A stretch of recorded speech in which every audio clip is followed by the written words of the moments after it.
a NASA fez um projeto muito legal, que foi a missão de 1 ano no espaço, com o Scott Kelly e com o russo Mark. lá, eu esqueci. É o Scott e o Mark. O Mark é o irmão gêmeo dele, que ficou na Terra, e o Scott Kelly passou 1 ano no espaço. Para ver o efeito Para comparativo. ver o efeito no corpo humano. Olá, eu sou o Verão e seja muito bem-vindo ao nosso canal de cortes. Lembrando que este não é um conteúdo original do podcast, e sim um corte feito por um fã. Então, apoie clicando aqui embaixo no botão de like e também inscreva-se no canal. Não esqueça também de ativar o sininho das notificações, porque assim você será notificado toda vez que os melhores cortes da internet forem publicados aqui no canal. E bom corte para todo mundo! Porque o corpo, tá aqui o Marcos Pontes, Era que isso pode que dar eles estavam experiência. querendo falar antes do podcast. Gente, fica quieto, eu quero falar Não, dentro e ele do tá aqui, podcast. ele pode contar pra gente quais são os efeitos, cara, que você ficar no espaço dá no corpo. São muitos efeitos. Boa parte dos astronautas voltam, eles começam a usar óculos, né? Tem Eles não usam, voltam usando. sequelas, vamos chamar assim. Dá várias, ele pode contar aí a experiência Se dele. quiser, eu conto algumas Por favor. dessas coisas. Não é para desanimar o pessoal que quer ser astronauta, não. Mas faz parte, é bom ter o conhecimento. Porque a gente tem que entender, assim. porque imagina você viajar 1 ano até Marte, chega lá e agora? Você vai ter que descer sozinho.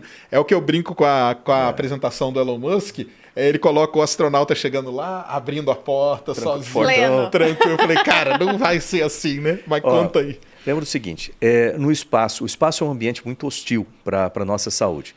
Primeiro você tem radiação, né? E enquanto você está na estação espacial, você está fora da Essa atmosfera. radiação vinda do Sol ou viajando pelo espaço? Então, geral, a gente tem. Na estação espacial, a 400 quilômetros, você está fora da proteção da atmosfera. Você tem, então, mais exposição a esse tipo de radiação que é filtrada pela nossa alta atmosfera. Mas você ainda está dentro do nosso campo magnético, que protege de outros. Graças a esse campo magnético, a gente não tem o efeito do chamado vento solar, né? Partículas de altíssima, depois ele explica com detalhes, mas partículas de altíssima velocidade e energia, assim.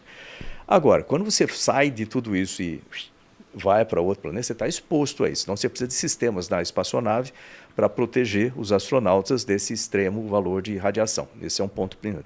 Nosso corpo, obviamente, é muito suscetível à radiação. Primeira parte. Segunda parte, quando você está em 0G, né, o nosso corpo foi desenvolvido aqui, com 1G, nessas condições. Gravidade. Com gravidade, né, uma gravidade. Quando você entra lá em 0G ou microgravidade, o seu corpo perde muitas referências. Então, isso dá alterações no sistema cardiovascular, alteração no sistema hormonal, alteração no sistema imunológico. Eu, por exemplo, sou praticamente surdo nos 2 ouvidos, eu uso aparelhos nos 2 ouvidos, porque o meu canal, os canais do externo, do tímpano até a orelha, né, tem o canal ali, né, o meu corpo começou a atacar a parede desse canal, achando que tem algum tipo de infecção. Isso é meu sistema imunológico, ficou meio perdido nesse negócio, aí eu cria pele de cicatriz, ele ataca mais pele de cicatriz, aí vai fechando, eu tenho estenose dos 2 ouvidos, já fiz 3 cirurgias e não tem jeito. Isso foi a missão?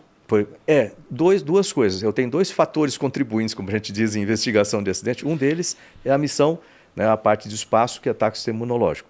Modifica o sistema imunológico, ataca. E o outro, ser mergulhador. Mergulhador também tem esse tipo de problema. Então, essas 2 coisas contribuem. E muitos anos de estresse no ouvido, com aviação e etc.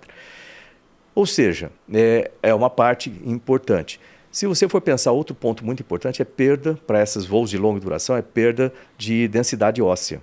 Então, no espaço, como você não tem o peso do seu corpo em cima dos seus ossos, o corpo é muito econômico, ele fala, não preciso produzir células ósseas. Aí você fica com osteoporose induzida pela microgravidade. E isso é um problema sério para voos de longa duração. Outras coisas que acontecem são alterações por causa da redistribuição de líquido, alteração de pressão intraocular, pode causar problemas de visão mais tarde e assim por diante. Ou seja, tem vários efeitos no corpo humano. Aí você fala, quando eu volto do espaço e venho para cá, eu tenho um hospital, tenho os médicos todos me esperando. Você é puxado, o cara te tira, né? Na maca, põe na cadeira. Põe na tem uma cadeirinha. equipe para pegar os astronautas e colocar, você fica ali um tempo. Você não faz nada para se adaptar novamente à gravidade da Terra? Aí na volta você tem um tempo, geralmente demora 3 vezes o seu tempo de voo para o seu corpo readaptar aqui normalmente nas coisas. Lá você vai ter que chegar e continuar a fazer. E você vai ter que ficar, você imagina, 1 ano para ir. vai dar o quê? 1 ano para voltar, 1 ano para ficar e 1 ano para voltar, basicamente, se você considerar as órbitas. Então, São 9 3 anos para de voltar a missão. readaptar aqui na Terra. Então não é muito fácil não, essa Nossa. situação. E em Marte, lembrar que em Marte você vai encontrar, além da falta de infraestrutura, né, para cuidar, pelo menos nas primeiras missões.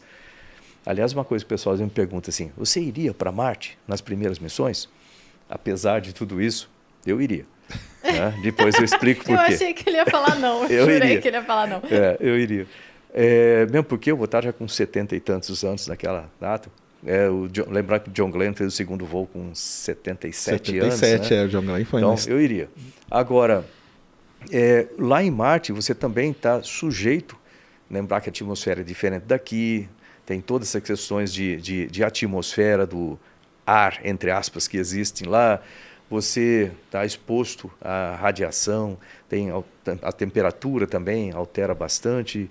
E sabe lá o que mais que pode se encontrar por lá, que a gente sabe um pouco de lá, com os rovers que foram para lá, mas não sabe tudo. Então tem que aprender muita coisa se for lá ainda. É complicado. Eu brinco com o pessoal que me assiste, eu falo que esse é o fator tripa, cara. Que é o ser humano. Porque o resto a gente tem. Faz sentido. A tecnologia, tudo, a gente já tem para ir para Marte. Isso aí não é segredo. A nave, a gente já sabe mandar, a gente já sabe como pousar, basicamente. A gente já pousou vários rovers, vários landers. Só que, e o ser humano? Esse é o ponto. Você acaba de assistir um corte do canal Verão Cortes Podcasts. Se gostou, já deixa o seu like e inscreva-se no canal. Ative também o sininho de notificações para receber os vídeos de cortes assim que forem lançados. Caso tenha algum podcast que você queira muito, mas muito ver aqui no canal, não tem problema. Deixe aqui nos comentários a sua sugestão, que eu estarei verificando a possibilidade de trazer o corte aqui para o canal. Muitíssimo obrigado a todos por assistir e que Deus abençoe. Estamos juntos e, sem dúvida nenhuma, até o próximo Verão Cortes Podcasts. Tchau, tchau!